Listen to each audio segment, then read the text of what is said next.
गरीब साध साध सब नेक हैं, आप अपनी ठोरे। जो सतलोक ले जावेंगे वो साधु कोई और।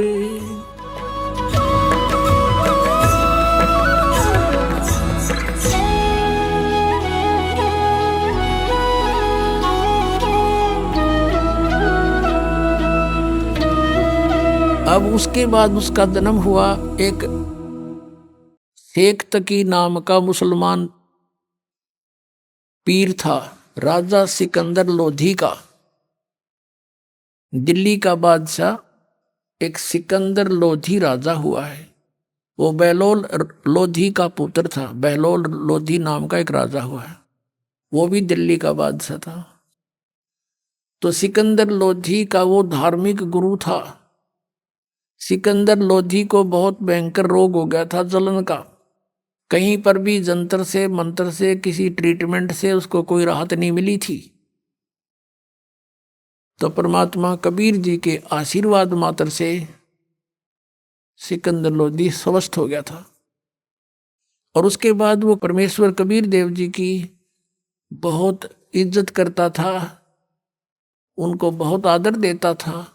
जो धार्मिक उसका गुरु था मुसलमान शेख तकी, वो कबीर जी से ईर्षा करने लग गया कि तेरी रोजी रोटी जावेगी। राजा का ज्यादा इसमें प्रेम बढ़ गया।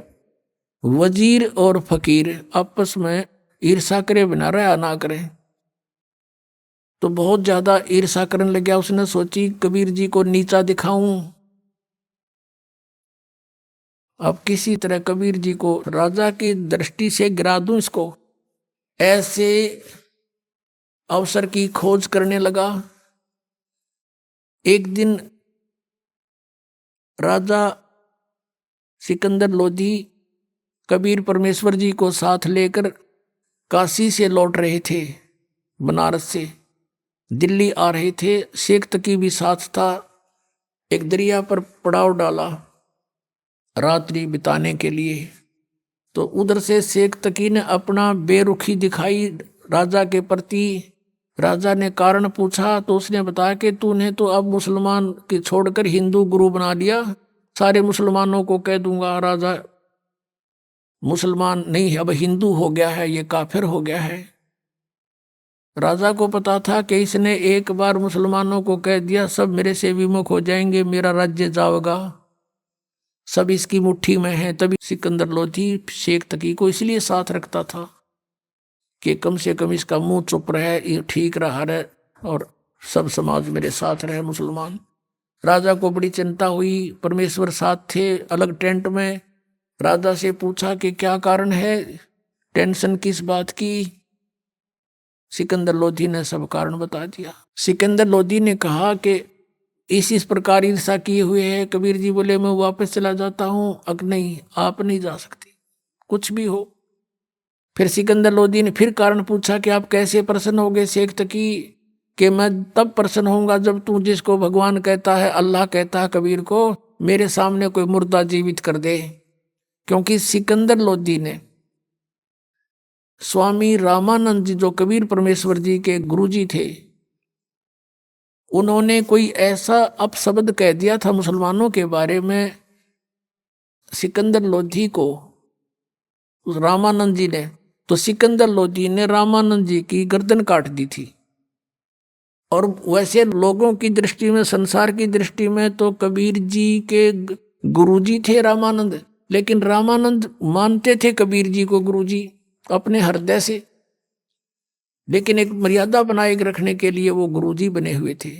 तो सिकंदर लोधी ने जब गर्दन काट दी तो कबीर परमेश्वर जी ने तुरंत जीवित कर दिया था वही सिकंदर लोधी के सामने। एक तो वो देखा अपनी आंखों के सामने भगवान की लीला, और फिर अपना जलन का रोग उसका ठीक हो गया। इस कारण से वो इतना प्रभावित हो गया था। और शेख तकी को भी उसने आकर ये बताया था, हे पीर जी, ये तो अल्लाह का रूप आए हुए हैं, मेरा दर्द ठीक हो गया, सारा रोग नाश हो गया। और ऐसे ऐसे इस रामानंद जी स्वामी ने हमारे मुसलमान धर्म के बारे में कुछ गलत बोला था और मैंने इसकी गर्दन काट दी और वो सामने मेरे सामने जीवित कर दी। ये तो अल्लाह का स्वरूप है। ये तो खुद मालिक आए हैं। इस चीज तो चढ़ गया, इतना ईर्षा करने लग गया। तो उस दिन कहता है कि मैं जब जानू मेरे सामने कोई मुर्दा जिंदा करे ये कबीर, नहीं तो मैं सब मुसलमानों को कह दूंगा कि राजा काफिर हो गया। तब सिकंदर लोधी ने कारण बताया कि शेख तकी ये कहता है गुरुदेव कि मेरे सामने कबीर जी कोई मुर्दा जिंदा करे, और नहीं तो सचमुच ये आग लगा देगा। मुझे ये चिंता का विषय बन गया। तब कबीर जी ने कहा कि कह दो इसको कोई मुर्दा ले आओगा, ला देखते हैं, बड़ी बात है। अब शेख तकी से कहा सिकंदर ने कि वो कह रहे हैं कि लाओ कोई मुर्दा उठा के। कहने लगा मैं कहाँ से लाऊं, ऐसे कोई मुर्दा होगा जब देखेंगे। कहते हैं ओए है कि परमात्मा से अपने भगत का दुख इतना भी नहीं देखा जाता, एक सेकंड भी। कुछ ही मिनटों के बाद क्या देखते हैं कि एक लड़का मरा हुआ, मृत्यु के पश्चात जल प्रवाह कर दिया गया था। अंतिम संस्कार कुछ कबीले ऐसे हैं वो सवाह नहीं करते, ना जमीन में गाड़ते, वो जल प्रवाह कर देते हैं। वो लड़का अपना समय पूरा करके जल प्रवाह कर दिया था, मृत्यु हो गई थी, वो बहता हुआ आ रहा था। तब सब किसी ने बता दिया कि वो आ गया मुर्दा, वो आ गया मुर्दा। उसी समय सब इकट्ठे हो गए। तो परमात्मा ने कहा कबीर जी ने कि शेख तकी अब तू ट्राई कर ले, कदे बाद में नंबर बनावे। तो भी नंबर कहता मैं भी कबीर क्या ज्यादा जानता है। तो शेख तकी लगा ठू ठा करने। उसने सोचा मैं कर दूं तो मेरा नंबर बन गया। वो दूर चला गया मुर्दा, जल में बहता हुआ दरिया में काफी दूर चला गया, कम से कम 500-600 फुट आगे को, 3-4 एकड़। तब सिकंदर को कहता शेख तकी कि ये न्यू चाव था कबीर कि किसी प्रकार ये मुर्दा आगे को चला जाए, इसलिए मुझे लगा दिया इसमें। ये कोई मुर्दा जीवित हो सकता है कभी? वो तो कयामत आवेगी जब होंगे। कबीर जी खड़े हुए और मुर्दा जैसे आगे बहकर चला गया था, वो शव बहुत दूर चला गया था, वहां से ऐसे हाथ किया, वो मुर्दा वो शव वापस चल पड़ा अप स्ट्रीम में। जैसे जिधर से पानी बहकर जा रहा था वापस आ गया वो परमात्मा के पास। और परमात्मा ने कहा ये आत्मा कबीर हुक्म से इस मुर्दे में प्रवेश कर, जहां भी है वापस आ जा और बाहर आ जा तू 1 सेकंड में। उसी समय लड़का जीवित हुआ और कबीर जी के चरणों में आकर प्रणाम किया। बोलो सतगुरुदेव की जय।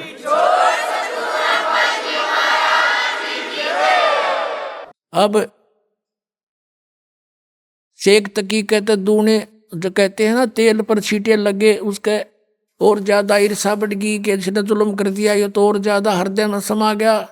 अब उस लड़के के बारे में कहा उपस्थित लोगों ने कि कमाल कर दिया, कमाल कर दिया, लड़के का नाम कमाल रख दिया। अब वहां से दिल्ली आ गए। अब शेख तकी ने सभी मुसलमानों को इकट्ठा किया कि भी राजा तो धर्म प्रवर्तित करने वाला है, ऐसे ऐसे काफिर को हिंदू को साथ रखता है, और कुछ करो भैया। ये मुसलमान कहने लगे बोलो पीर जी तुम जो कहोगे हम वही करेंगे, कि चलो राजा के पास। राजा के पास पहुंचे, हजारों की संख्या में लेकर सटराई कर दी उसने, तो प्रदर्शन कर दिया। राजा ने कारण पूछा, शेख तकी ने कहा कि जो तेरा तू जिसको तू लेकर आया है कबीर को, वो लड़का तो सदमे में था और वो ऐसे ही जीवित होना ही था, वो तो ताजा मरा हुआ था। मैं जब जानू मेरी लड़की, अब वो लड़की जो थी राबिया, वो तीसरा जन्म शेख तकी के घर पर जन्म था और वो 12 वर्ष की होकर मृत्यु को प्राप्त हो गई थी। उसका खत्म हो गया था वो जीवन मनुष्य का, आगे मनुष्य जीवन शेष नहीं था।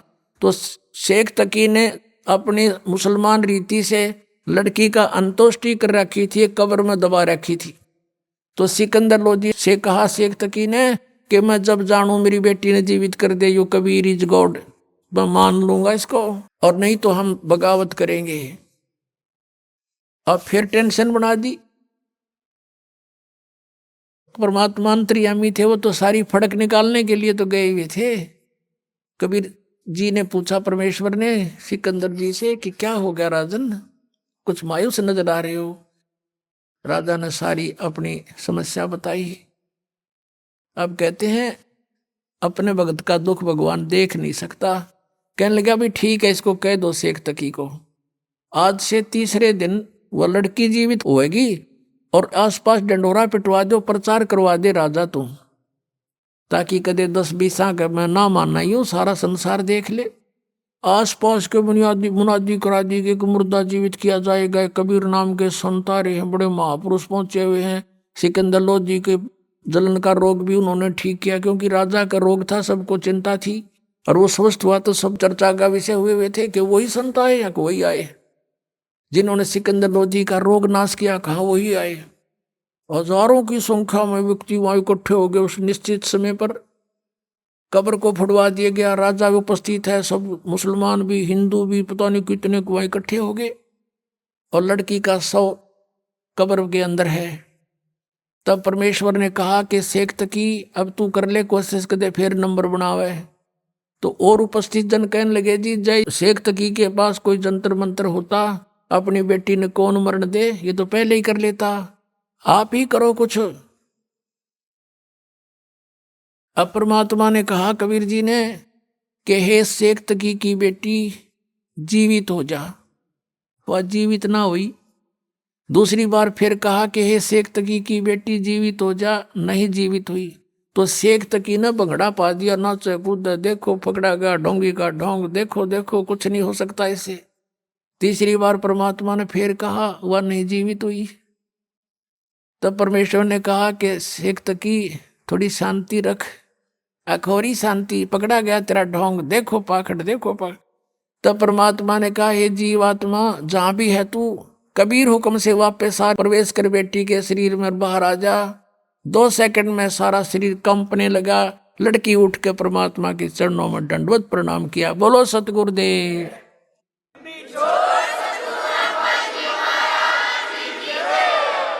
तब सभी ने कहा कि महाराज ने कमाल कर दिया, कमाल कर दिया। लड़की का नाम कमाली रखा और अपनी बेटी के रूप में रखा। ऐसे ही कमाल लड़का जो जिंदा किया था 12 वर्ष का, सभी ने कहा कमाल कर दिया, कमाल कर दिया। तो परमेश्वर ने उसका नाम कमाल रखा, अपने पुत्र के रूप में अपने पास रखा, भक्ति दी। अब वो लड़की जब जीवित हुई, परमेश्वर ने कहा बेटी जा तेरे पिता के साथ में, और उधर से उसको पिछले अपने जन्मों की चेतना दे दी। परमात्मा ने अपने आशीर्वाद से उसकी बुद्धि खोल दी, दिव्य दृष्टि खोल दी। अब उस लड़की को अपनी पिछली बैकग्राउंड याद आई। खड़ा होकर 2 घंटे तक 1.5 घंटे तक प्रवचन किए उस लड़की ने कि हे जनता वालों, ये भगवान खड़े हैं, ये अल्लाहू अकबर हैं। तीसरा जन्म जो मेरा था उसमें मैंने इनसे नाम लिया था और मैंने 4 वर्ष भक्ति करके छोड़ दी थी। उस 4 वर्ष की मेरी भक्ति के कारण मुझे लगातार तीसरा मनुष्य जीवन तो प्राप्त हो गया, लेकिन ये मेरा इतना ही जीवन था। 12 वर्ष तक का आगे मेरा शेष जीवन मनुष्य का नहीं था, मैं पशु योनि में जाती। और मैंने महान गलती की थी। अब मैंने भगवान अल्लाह को पहचान लिया है। मेरा असली पिता मुझे मिल गया, मैं नकली के साथ नहीं जाऊंगी। अब शेख तकी ने करा था नोक भगवान को नीचा दिखाऊंगा। वहां कोई हजारों व्यक्तियों ने परमात्मा से उपदेश लिया, उनके शिष्य बने। बोलो सतगुरुदेव।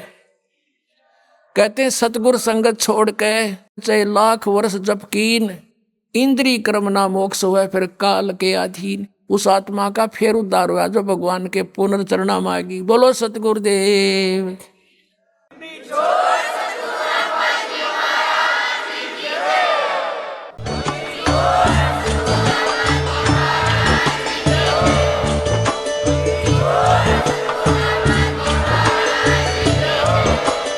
आप सुन रहे थे जगत गुरु तत्वदर्शी संत रामपाल जी महाराज जी के मंगल प्रवचन। अधिक जानकारी के लिए विजिट कीजिए हमारी वेबसाइट www.jagatgururampalji.org। संत रामपाल जी महाराज जी के शुभ आशीर्वाद से पूरे विश्व भर में 500 से भी ज्यादा नाम दीक्षा केंद्र हैं, जिन पर संत रामपाल जी महाराज जी द्वारा ऑनलाइन निशुल्क नाम दीक्षा दी जा रही है। अपने नजदीकी नाम दीक्षा केंद्र का पता करने के लिए संपर्क करें 8222880541।